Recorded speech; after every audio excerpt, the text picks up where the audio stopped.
Good afternoon, everybody. I think you have taken proper rest after the first session. Now, in this session, we will deal with the literature review and the selection of the topic. In the last session, we have already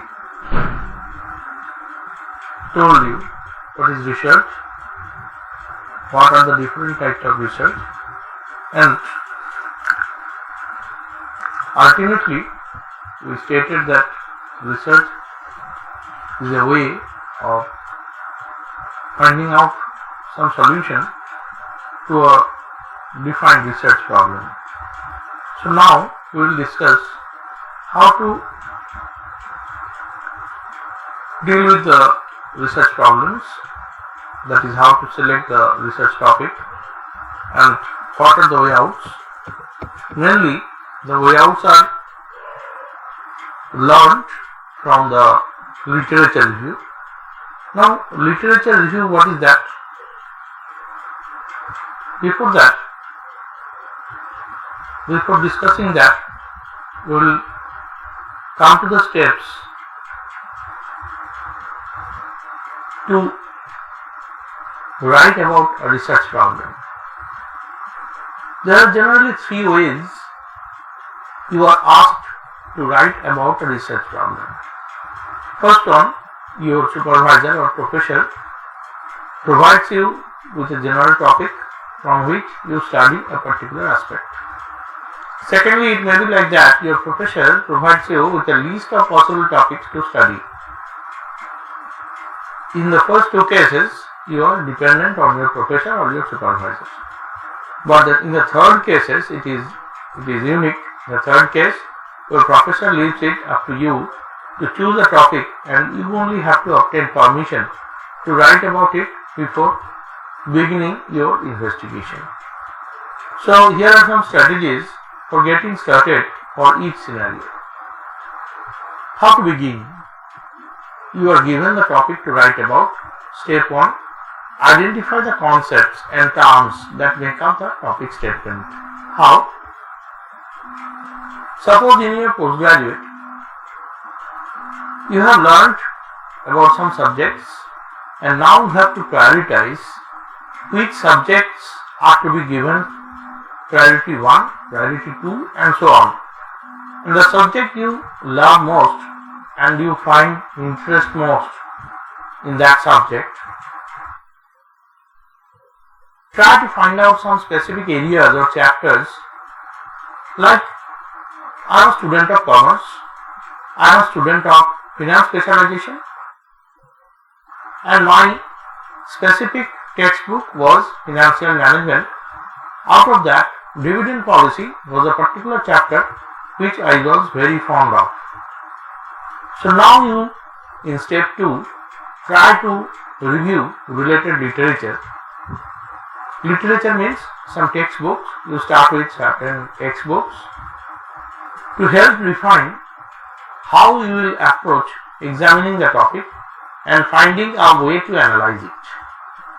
After you read 2, 3, 4, 5 textbooks, you have an idea about what is dividend policy and what are the different theories relating to dividend policy.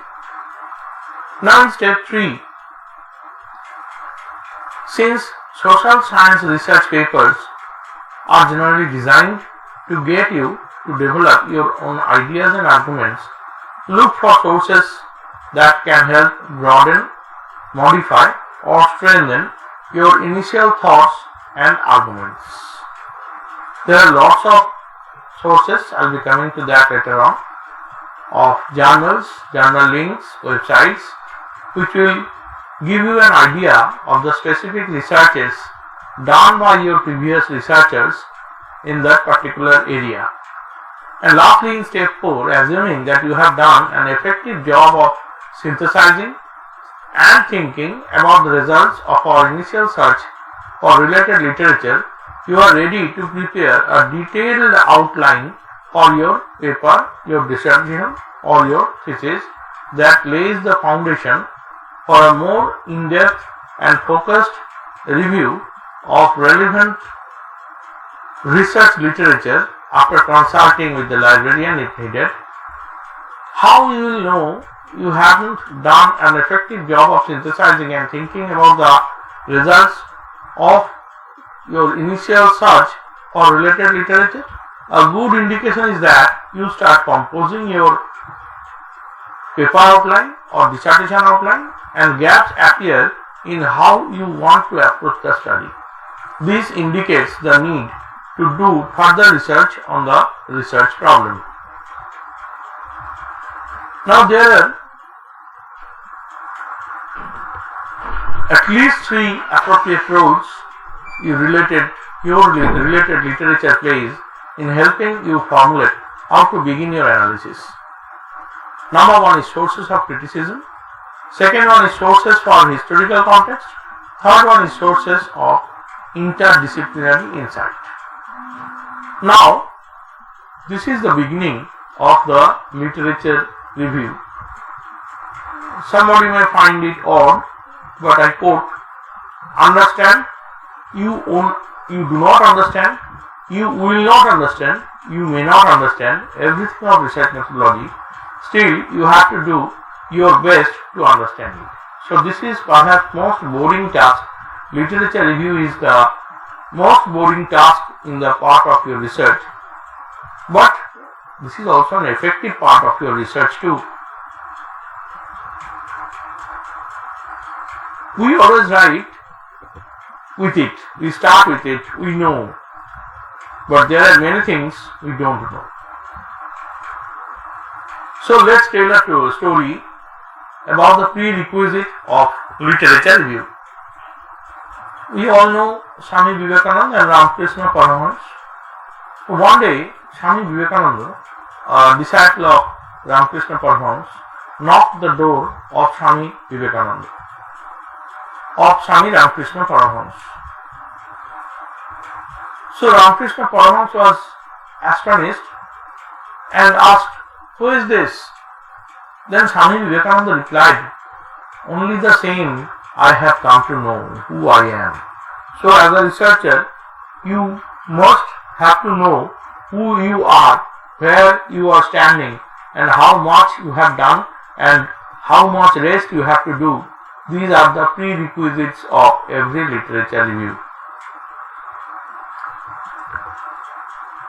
Be blank before you start reviewing literature. You have to be blank before starting your literature review. The literature review is probably the most annoying, frustrating and time-consuming part of the project you are about to undertake. What is literature review? It is an examination of the research that has been conducted in a particular field of study. But remember, it is not an information dump.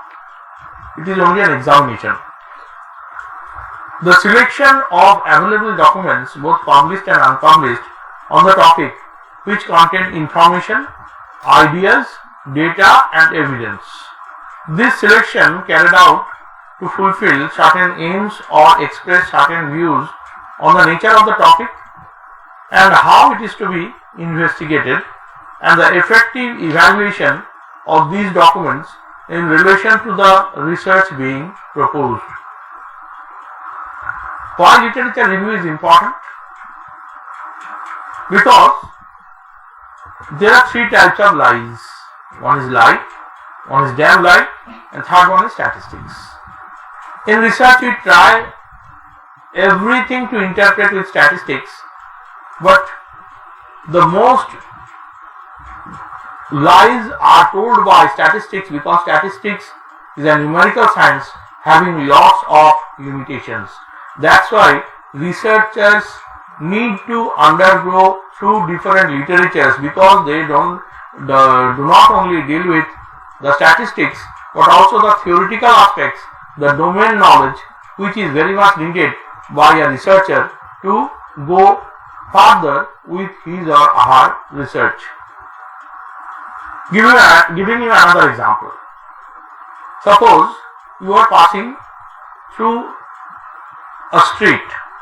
The street has 2 parts. On your left there is one signboard, and on your right there is a mirror which will give you an image, and the letters are not having mirror image, but they are having reverse orders of priority.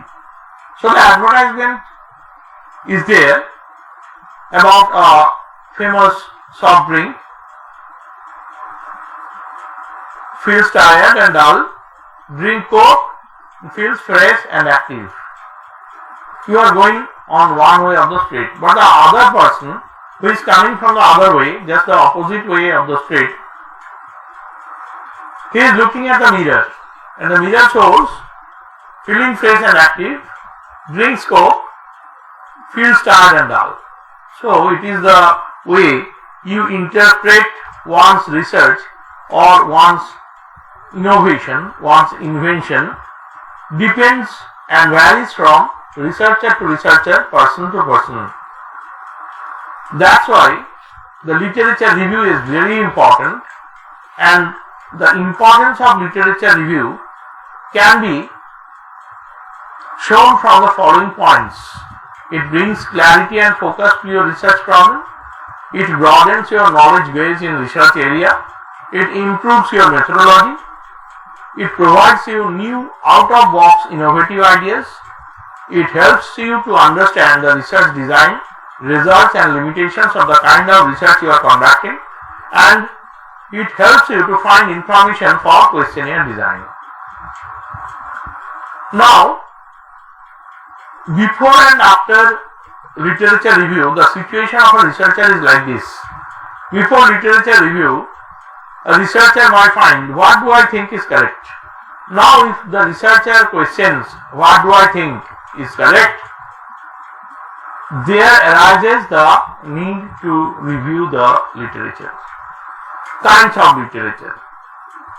We will deal with here the different types of literature which have to be reviewed while literature review is in progress or process. First of all, there are different steps of research. Accordingly, some literature reviews are intended. First of all, identification of problems. The purpose is to gain preliminary orientation and background knowledge, and the kinds of literature to be reviewed are encyclopedia, textbooks and reference books. Then the purpose is to gain up-to-date knowledge in the field. The kinds of literature are latest publications on the discipline. Then the purpose of review is to know the work already done on the subject. The kinds of literatures are the literatures or survey produced by Indian Council of Social Science Research, EBSCO or Emerald groups. Then the objective is to identify the research gaps in the field. You have to go through the bibliography of doctoral dissertations published by Association of Indian Universities, or you have to go through the thesis in the selected disciplines. Then to formulate the selected problem. We all might think that the need for literature review ends with finding out the research gap.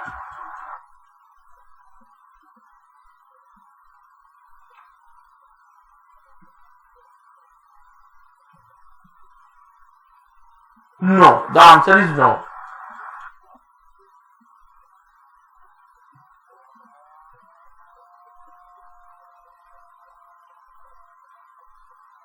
To formulate a research problem, the purpose of review is to become familiar with the appropriate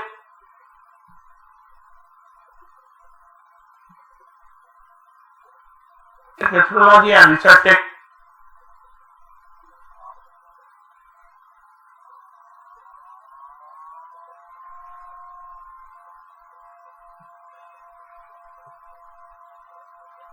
relevant to the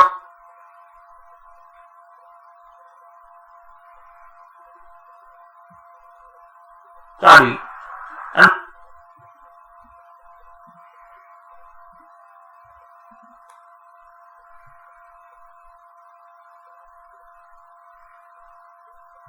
the kind of literature to be reviewed.